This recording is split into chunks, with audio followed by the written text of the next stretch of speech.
le plus à Tebnine? Les restaurants. Ah bon? Moi, je suis allée à la citadelle. J'aime forteresse de Tebnine. J'aime les sorties. J'aime les centres culturels.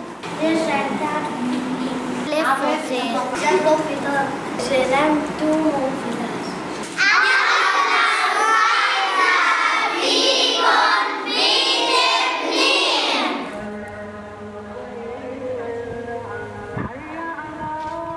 Tout ça, c'est le village de Tebnine. Vous avez l'église et vous avez la mosquée en même temps.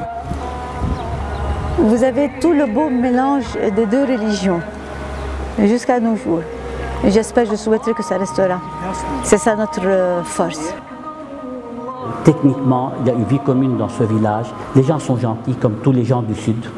Je ne veux pas dire que les gens du Nord ne sont pas sympathiques, au contraire, mais les gens du Sud sont proches, sont amicaux, et les gens de Tebnine sont comme ça. On aime la vie, on est des gens heureux, joyeux, malgré tous les malheurs qu'on subit.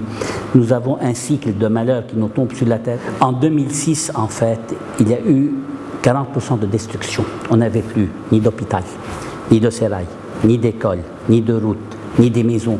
Le cœur de Tebnine a été détruit. Le centre historique de Tebnine n'existait plus. C'est ce qu'on appelle le Zaou ici. Et on remonte tout de zéro depuis 2006. On est en 2017, on est à la 11e année. Honnêtement, on est fiers de ce qu'on fait, mais on croise les doigts qu'on n'ait pas à répéter encore. C'est fatigant.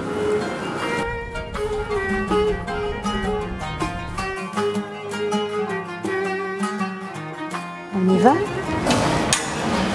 Il n'y a pas dans les villages voisins, même pas à Tebnine, un théâtre dans le bon sens théâtre. Ça n'existe pas. Il n'y a rien. Il n'y a rien.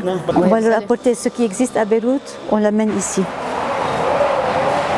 Pour aider et pour développer tout ce qui est culturel. On est fiers parce que c'est une première dans le Sud, d'avoir un théâtre comme ça. Dans le Sud, je veux dire de notre côté, de ce côté-là, Tebnine et les villages qui sont à côté.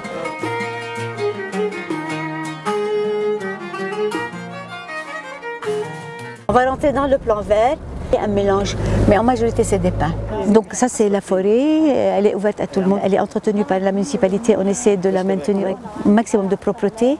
Vivre comme ça avec tant d'arbres autour, c'est une bouffée d'oxygène. C'est une sortie pour les gens qui ne peuvent pas se déplacer, qui n'ont pas les moyens de se déplacer loin du village. C'est une sortie de leur maison, de changer d'air. Vraiment, on projette de préparer un terrain pour le hiking. Un hiking qui nous mènera directement à la forteresse par la suite. Voilà. Ça, c'est notre forteresse dont on est fiers.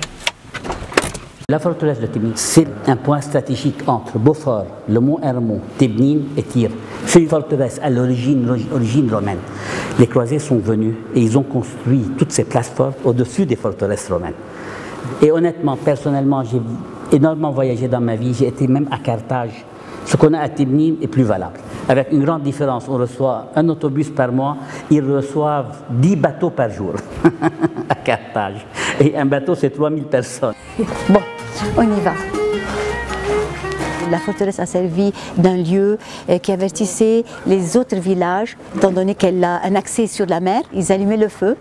Et quand il y avait le feu de la partie supérieure de la forteresse, donc les autres châteaux se préparaient pour recevoir les ennemis. Chaque coin de Tebnine, je l'adore. Vous allez me dire, vous n'êtes pas du village, ça fait 35 ans que je suis mariée, je suis devenue du village même plus que les villageois de Tebnine.